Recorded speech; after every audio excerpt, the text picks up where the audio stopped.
rồi nhâm bay món nhâm cà tiêu hả nhâm ấy bay món nè phải nhâm bò khương mà nó vậy nhâm bò khương ơi đỏ rồi vậy nhâm bay món này nhâm bò khương bò khương quên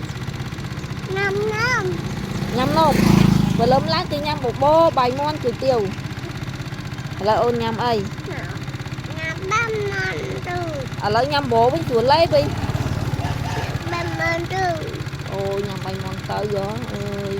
bay món đó bà bạn lấy bên na to bà bò bên chuột lấy này nhâm bò với nhí bò khương ấy nhâm hết đấy ok anh rồi tao ok nhâm bò khương đó lấy mặt tôi tin bò khương coi